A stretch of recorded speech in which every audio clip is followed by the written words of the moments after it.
Hi students, welcome to NEET Aptrix. நம்ம இந்த வீடியோவில் என்ன பார்க்க போகிறோம் அப்படின்னம்னா, நீட் 2024 ஸ்கேம் ப்ராப்ளம் தான் பார்க்க போகிறோம். அது ரெண்டாக நம்ம டிவைட் பண்ணியிருக்கோம்.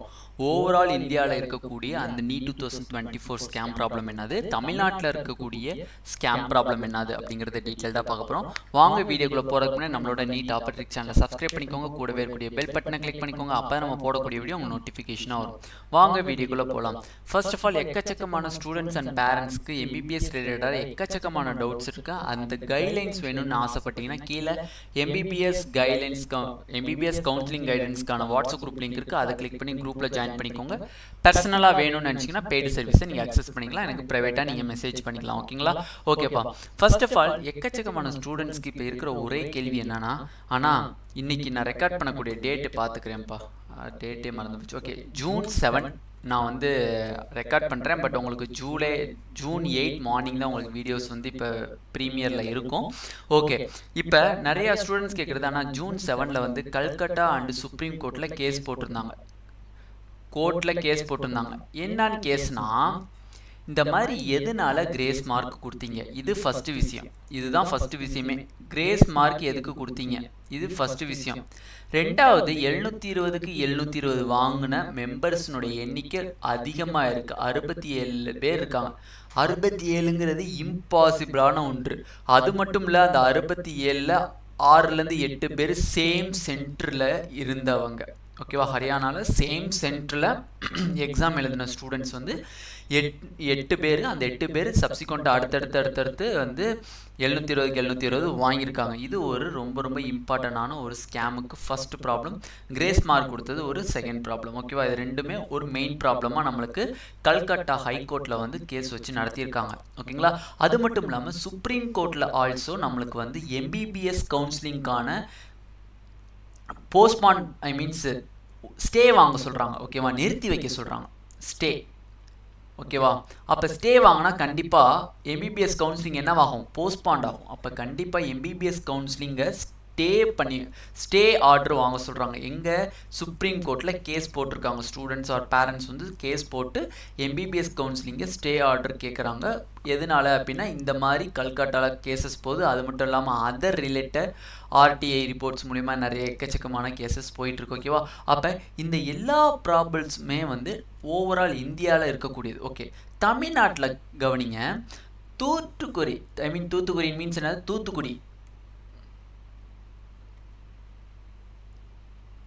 தூத்துக்குடியில் நம்மளுக்கு டிஃப்ரெண்ட் கொஷின் பேப்பர் வந்து ரிலீஸ் பண்ணியிருக்காங்க. எனக்கு வந்து ஒரு 1 டே பேக் வந்து ஒரு பொண்ணு வந்து எனக்கு, அவங்க தூத்துக்குடி மாவட்டத்தை சேர்ந்தவங்க, அவங்க எனக்கு வந்து அவங்க சென்டரில் எழுதின கொஷின் பேப்பரை எனக்கு அனுப்புனாங்க. அதை அனுப்புனதுக்கப்புறம் எனக்கே ரொம்ப ஷாக்கிங்காக இருந்துச்சு. ஏன்னா தூத்துக்குடி ஃபுல்லாமே வந்து டிஃப்ரெண்ட் கொஷின் பேப்பர் அப்படின்னு சொல்லி அவங்க நிறையா பேர் சொல்லியிருந்தாங்க. பட் எனக்கு அதை வந்து ப்ரூஃபோடு உங்களுக்கு வந்து விசிபிளாக காமிக்கணும் அப்படிங்கிற ஒரு ரீசனுக்காண்டி நான் வந்து உங்களுக்கு ப்ரூஃப் பிடிஎஃபே அட்டாச் பண்ணியிருக்கேன். அந்த பொண்ணை வந்து அவங்களோட கொஷின் பேப்பரை பிடிஎஃப் ஃபார்மேட்டில் வாங்கி நான் உங்களுக்கு அட்டாச் பண்ணியிருக்கேன். இப்போ விசிபிளாக காமிக்கிறேன். அது மட்டும் இல்லாமல் ரீநீட் நடக்குமா அப்படின்னு நிறையா பேர் கேட்டீங்க. ரீநீட் நடக்கிறதுக்கு சான்சஸ் இருக்குப்பா. பட் நம்மளுக்கு நடக்கிறதுக்கு வாய்ப்பு இல்லை. ப்ராப்ளம் எந்தெந்த இடத்துல நடந்துச்சோ அந்தந்த இடத்துல ரீநீட் நடக்கிறதுக்கு வாய்ப்பு இருக்குது. இப்போ ஃபார் எக்ஸாம்பிள், அந்த 8 மாணவர்கள் வந்து அந்த 720க்கு 720 வாங்கினாங்க தெரியுமா, அந்த மாதிரியான இடத்துல நடக்கிறதுக்கு வாய்ப்பு இருக்குது. அதே மாதிரி கொஷின் லீக்கான பிளேசஸில் நடக்கிறதுக்கு வாய்ப்புகள் இருக்கே தவிர ஆல் ஓவர் இந்தியாவிலையுமே நடக்கிறதுக்கு சான்சஸ் கிடையாது. இது one of the important news. ஓகேவா? ஏன்னா மேக்ஸிமம் நடத்த மாட்டாங்க. ஏன்னா வந்து இப்போ வந்து ரீநீட் நடத்தி இதுக்கு 1 மந்த் கேப் விடுவாங்க. அப்ளிகேஷன் ஃபார்ம் பண்ணி அதுக்கப்புறம் அட்மிட் கார்டு வந்து அதுக்கப்புறம் எக்கச்சக்கமான ப்ராப்ளம். அது வந்து சாத்தியமே இல்லாத ஒன்று. அப்போ நம்ம 2024 கவுன்சிலிங் எங்கே போயிடும்? நெக்ஸ்ட் ஜான்வரி பிப்ரவரிக்கு போயிடும். ஸோ இது வந்து ஒரு இம்பாசிபிளான ஒரு விஷயம். பட் ரீநீட் நடக்கிறதுக்கு சான்ஸ் இருக்குது. யாருக்கு நடக்கிறதுக்கு சான்சஸ் இருக்குது? இந்த 720க்கு 720 அந்த 8 பேர் வந்து சப்சிக்வெண்ட்டாக வந்து சேம் சென்டரில் இருந்து 720க்கு 720 வாங்கினாங்கன்னு சொல்லிட்டு ஒரு ப்ராப்ளம் போயிட்டு இருக்குல்ல, அந்த centre and other paper leakage எங்கெங்கே நடந்துச்சோ அந்தந்த சென்டரில் மட்டும்தான் நடக்க வாய்ப்பு இருக்கே தவிர டிஸ்ட்ரிக்டில் கூட கிடையாது. சென்டர். இப்போ ஒரு ஸ்கூல், இப்போ வந்து ஃபார் எக்ஸாம்பிள் எக்ஸுங்கிற ஒரு ஸ்கூலு, ஒய்ங்கிற ஒரு ஸ்கூலு. ஒய்ங்கிற ஸ்கூலில் தான் நம்மளுக்கு ப்ராப்ளம் நடந்திருக்கு அப்படின்னா எக்ஸுங்கிற ஸ்கூலில் ப்ராப்ளம் நடக்கல. அப்போ எக்ஸுங்கிற ஸ்கூலில் ரீநீட் நடக்காது. ஒய்ங்கிற ஸ்கூலில் மட்டும்தான் ரீநீட் நடக்க சான்சஸ் இருக்குது. அப்போ எங்கெங்கே ப்ராப்ளம் நடந்துச்சோ கொஞ்சம் அங்கங்கே மட்டும் நம்மளுக்கு ரீநீட் நடக்கிறதுக்கு சான்சஸ் இருக்குது. அதை வெயிட் பண்ணி தான் பார்க்கணும். அதுவுமே கன்ஃபார்ம் கிடையாது. மேபி கோர்ட் கல்கட்டாலேருந்து ரூல்ஸ் எதுவும் வருது அப்படிங்கிற பட்சத்தில் அப்பயுமே நடத்த மாட்டாங்க. அவங்க வந்து என்டிஏ வந்து சுப்ரீம் கோர்ட்டில் போய் கேஸ் போடுவாங்க. ஏன்னா இந்த மாதிரி வந்திருக்கு, எங்களால் நடத்த முடியாது அப்படிங்கிற ஒரு ஒப்பீனியனை போய் அவங்க சுப்ரீம் கோர்ட்டில் வைப்பாங்க. ஸோ இந்த கன்க்ளூஷன்லாம் நம்ம வெயிட் பண்ணி தான் பார்க்கலாம். பட் ரீநீட் நடத்துறதுக்கு சான்ஸ் இருக்குது. பட் எங்கே ப்ராப்ளம் வந்துச்சோ அங்கே. ஓகேங்களா? ஓகே, எம்பிபிஎஸ் கவுன்சிலிங் போஸ்ட்மார்ட் ஆகுமா? கண்டிப்பாக ஆகும். ஏன்னா 10 டேஸ்க்குள்ளே அவங்க வந்து என்டிஏட்டேருந்து கேள்வி கேட்டிருக்காங்க. எதனால கிரேஸ் மார்க் கொடுத்துருங்க? 718 ஆர் 719 அப்படிங்கிறது ஒரு இம்பாசிபிளான ஒரு விஷயம். ஒன்று 720ல் ஒரு கொஷின் அட்டம் பண்ணாமல் விட்டால் 716, இல்லை ஒரு கொஷின் அட்டன் பண்ணி தப்பாச்சுன்னா 715. இந்த 2 மார்க்கில் தான் நம்மளுக்கு பாசிபிள் நீட் ஸ்கோருங்கிறது. பட் எப்படி 718 719 கொடுத்தீங்க அப்படிங்கிற ஒரு கேள்வி வந்து கல்கட்டா ஹைகோர்ட் வந்து நம்மளுக்கு வந்து என்டிஏட்ட வச்சுருக்காங்க. அதுக்கான விபரத்தையும் வந்து நீங்கள் வந்து 10 நாட்களுக்குள்ளேயோ இல்லை 10ஆம் தேதிக்குள்ளேயோ நீங்கள் வந்து எனக்கு பதில் அளிக்கணும் அப்படின்னு சொல்லியிருக்காங்க. ஆனால் இங்கே நல்லா கவனிங்க, 718 719ங்கிறது கிட்டத்தட்ட ரெண்டே பேர் தான் வாங்கியிருக்காங்க. ஸோ அந்த 2 பேருங்கிறத எதுக்கு அவங்க மட்டும் எப்படி கண்டுபிடிச்சாங்க? ஓகேங்களா? ஏன்னா எக்கச்சக்கமான ஸ்டூடெண்ட்ஸ் அண்ட் பேரண்ட்ஸ் வந்து அவங்க சென்டரில் 20 நிமிஷம் 30 நிமிஷம் லேட்டாக கொஷின் பேப்பர் தந்தாங்க.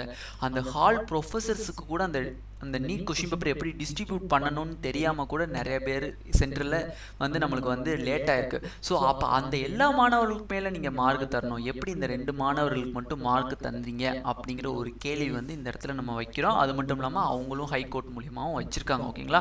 ஸோ இந்த ஒரு கேள்வியை வந்து இந்த ஒரு கேள்விக்கான பதிலை வந்து என்டிஏ வந்து நம்மளுக்கு வந்து தரணும் அப்படிங்கிறது நம்மளுக்கு வந்து அந்த கல்கட்டா ஹைகோர்ட் வந்து சொல்லியிருக்காங்க. ஓகேங்களா? அப்போ இல்லை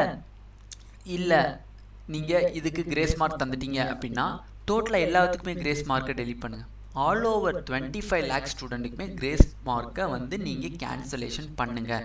கேன்சலேஷன் பண்ணிங்கன்னா இந்த அளவுக்கு அஃபெக்ட் ஆகாது அப்படிங்கிற ஒரு விஷயத்தையுமே நம்மளுக்கு வந்து முன்னெடுத்திருக்காங்க. ஓகேங்களா? இதுதான் நம்மளுக்கு இருக்கக்கூடிய டோட்டல் இந்தியாவில் இருக்கக்கூடிய காமன் ப்ராப்ளம்ஸ் அண்ட் தமிழ்நாட்டில் இருக்குது. இப்போ தமிழ்நாட்டில் இருக்கக்கூடிய மெயின் ப்ராப்ளம் பார்த்தலாம்.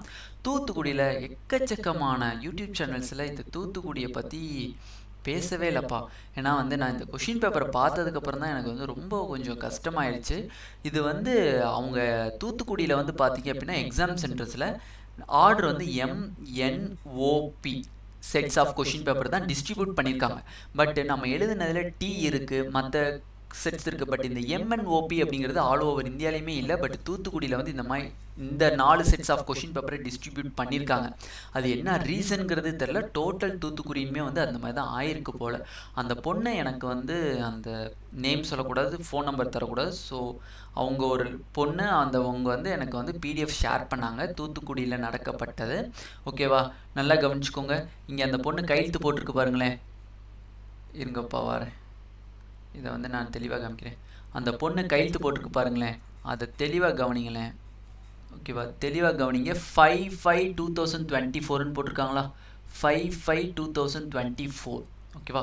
கொஷின் பேப்பரை தெளிவாக கவனிங்க. 5/5/2024. அவங்களோட அவங்க எழுதின சென்டர் பேர் என்னதுன்னா அழகர் பப்ளிக் ஸ்கூல் அப்படிங்கிற ஸ்கூலில் 5/5/2024. தெரியுதாப்பா உங்களுக்கு? 5/5/2024 அன்று இந்த நீட் எக்ஸாம் அப்போ இந்த செட்ஸ் ஆஃப் MNOP அதில் வந்து எனக்கு வந்து அந்த பொண்ணுக்கு கிடைச்ச கொஷின் பேப்பரை எனக்கு PDF அனுப்பியிருக்காங்க. O6ங்கிறது. ஓகேங்களா? ஓகே, அதில் வந்து கொஷின்ஸ் பாருங்களேன், நீங்களே பாருங்கள். நீட் எழுதிருக்கீங்க, உங்களுக்கு தெரியும் எப்படி டோட்டல் டிஃப்ரெண்ட்ப்பா. ஒரு கொஷின் கூட சேம் கிடையாதுப்பா. அது மட்டும் இல்லாமல் நார்மலாக நம்ம எழுதின கொஷின் இப்போ நடந்த நீட் ஆல் ஓவர் இந்தியா நடத்தின நீட் கொஷின் பேப்பர் பாட்னின்னு சொல்லி very very very very easy. But இந்த கொஷின் பேப்பரில் அது ரெண்டுமே கொஞ்சம் டஃப் கம்பேர் பண்ணும்போது. ஓகேங்களா? ஃபுல்லாக பாருங்களேன், மெதுவாகவே ஸ்க்ரோல் பண்ணுறேன். டோட்டல் கொஷின் பேப்பருமே டிஃப்ரெண்ட்ப்பா, எதுவுமே சேம் கிடையாது. பாருங்களேன் அவங்க என்ன பண்ணுவாங்க. ஓகேங்களா? இந்த மாதிரிலாம் இயர் பை இயர் பண்ணாங்கன்னா ஒரு ஸ்டூடெண்ட்டோட லைஃபுங்கிறது எவ்வளோ முக்கியங்கிறது அந்த என்டிஏவுக்கும் தெரியறதில்ல. கண்காணிக்கிறேங்கிறாங்க, சிசிடி கேமரா பொறுத்துறேன், உள்ளுக்குள்ளே போகிறதுக்குள்ளேயே 1000 செக்கப்லாம் பண்ணுறது தெரிஞ்ச அவங்களுக்கு இந்த மாதிரி இஷ்யூஸ் நடக்கிறத தட்டி கேட்க தெரியாதா? ஏன்னா இத்தனை பேர் வந்து எக்கச்சக்கமான ஸ்டூடெண்ட் எனக்கே கமெண்ட் பண்ணிட்டு இருக்காங்க. அதில் ஒரு பொண்ணோட ரெஸ்பாண்ட் எடுத்து தான் நான் அவங்களோட பிடிஎஃபை வாங்கி உங்களுக்கு ஷேர் பண்ணுறேன். தயவு செஞ்சு இந்த நியூஸை எல்லா ஃப்ரெண்ட்ஸுக்குமே ஷேர் பண்ணுங்கள், அவங்களோட சோசியல் மீடியாவில் எல்லாத்துலேயுமே அப்லோட் பண்ண சொல்லுங்கள். ஏன்னா இது வந்து தமிழ்நாட்டில் நடக்கக்கூடிய ஒரு இம்பார்ட்டன்ட். ஏன்னா நம்ம தமிழ்நாட்டுக்கு நம்ம தான் வந்து போராடணுமே தவிர மற்ற யாரும் வந்து போராட மாட்டாங்க. ஓகேவா? ஸோ இதை வந்து எல்லாத்துக்குமே ஷேர் பண்ணுங்கள், எல்லா சோசியல் மீடியாலுமே நீங்கள் அப்லோட் பண்ணுங்கள். ஓகேங்களா? அப்போ தான் வந்து இதுக்கான ஆக்ஷன் வந்து தூத்துக்குடியில் எழுதக்கூடிய மாணவர்களுக்கு கொஞ்சம் பெட்டர் ரிசல்ட் கிடைக்கும். ஓகேவா? பாருங்களேன், டோட்டலாக பாருங்கள், நம்ம எழுதின கொஷின் பேப்பர் அது இல்லை டோட்டலாக பாருங்கள், ஃபுல் அண்ட் ஃபுல் டிஃப்ரெண்ட்டுப்பா, ஃபுல் அண்ட் ஃபுல் டிஃப்ரெண்ட். டோட்டலாக பாருங்கள், ஃபுல் அண்ட் ஃபுல் டிஃப்ரெண்ட். இங்கே பாருங்கள், ஏதாச்சும் ஒரு கொஷினாச்சும் சேமாக இருக்கா? பாருங்களேன், ஏதாச்சும் ஒன்றாச்சும் சேமாக இருக்கா? இந்த மாதிரி டயக்ராம்லாம் நம்மளுக்கு கேட்டாங்களாப்பா? தெளிவாக பாருங்கள். தயவு செஞ்சு இந்த வீடியோவை எல்லாத்துக்குமே ஷேர் பண்ணுங்கள். ஏன்னா பாவம் அந்த பொண்ணுங்கள்லாம் வந்து ரொம்ப கதறுதுங்க. ஆனால் என்னால் ரிசல்ட் பார்க்க முடியல, ஸ்கோர் கார்டு கிடைக்க மாட்டுது, என்னால் டவுன்லோட் பண்ண முடியலன்னு சொல்லி நிறையாவே புலம்புறாங்க.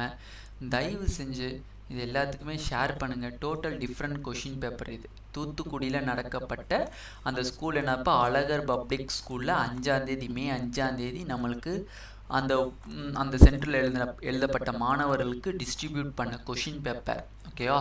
அதில் வந்து என்னென்ன செட்ஸ் வந்து ரிலீஸ் பண்ணியிருக்காங்க, MNOPங்கிற ஒரு question paper. But all over இந்தியாவிலையுமே இந்த 4 செட்டு கொஷின் பேப்பர் தூத்துக்குடியில் மட்டும்தான் நம்மளுக்கு கிடச்சிச்சு. ஓகேவா? டிஸ்ட்ரிபியூட் பண்ணியிருக்காங்க. அதுக்குரிய டேட்டும் அந்த பொண்ணு கரெக்டாக குறிச்சிருக்காங்க பாருங்கள், 5/5/2024. ஸ்கூல் வந்து அழகர் பப்ளிக் ஸ்கூல். ஓகேங்களா? இதுதான் நம்மளுக்கு இருக்கக்கூடிய இது. தயவு செஞ்சு இது உங்களால் முடிஞ்ச எல்லா ஃப்ரெண்ட்ஸுக்குமே ஷேர் பண்ணுங்கள். அவங்களோட சோசியல் மீடியாவில் ஆல்சோ நம்மளுக்கு ஷேர் பண்ண சொல்லுங்கள். இல்லையா நம்மளோட வீடியோவில் இந்த கிளிப்பை மட்டும் எடுத்து தனியாக ஒரு போஸ்ட் போட சொல்லுங்கள். இது வந்து நிறையா ஸ்ப்ரெட் ஆனால் மட்டும்தான் இது வந்து ஒரு கேஸாக ஃபைல் பண்ணுறதுக்கு நம்மளால் முடியும். ஏன்னா எங்களை மாதிரி ஆளுகள்லாம் வந்து ரொம்ப குட்டி யூடியூப் சேனல். ஓகேவா? இது வந்து ஒரு பெரிய சேனல்ஸ் வந்து எடுத்து நடத்துனாங்கன்னா கொஞ்சம் பெட்டராக இருக்கும், அந்த மாணவர்களுக்கும் கொஞ்சம் ஹெல்ப்ஃபுல்லாக இருக்கும். ஓகேங்களா? ஓகே, அப்போ இதில் ஃபஸ்ட்டு உள்ளது ரீநீட் நடக்க சான்ஸ் இருக்குது. பட் பர்டிகுலர் ப்ராப்ளம் நடந்த இடத்துல மட்டும்தான் சான்சஸ் இருக்குது. கிரேஸ் மார்க் கேன்சலேஷன் அப்படிங்கிறது ரொம்ப டவுட்டான ஒரு விஷயம். பட் அதுக்கு என்டிஏ பதில் அளிக்கணும். ஓகேவா? டீட்டெயில்டாக பார்த்தாச்சு. இன்னமும் இதில் டவுட் இருக்குன்னா கீழே கமெண்ட் செக்ஷனில் கமெண்ட் பண்ணுங்கள். கண்டிப்பாக அதுக்கு ஒரு வீடியோ நம்ம போஸ்ட் பண்ணுவோம். இந்த வீடியோ உங்களுக்கு பிடிச்சிருந்துச்சு அப்படின்னா நம்மளோட நீட் ஆப்பர்ட்ரிக் சேனலை சப்ஸ்கிரைப் பண்ணிக்கோங்க, கூட இருக்கக்கூடிய பெல் பட்டனை கிளிக் பண்ணிக்கோங்க. அப்போ நம்ம போடக்கூடிய வீடியோ உங்கள் நோட்டிஃபிகேஷனாக வரும்.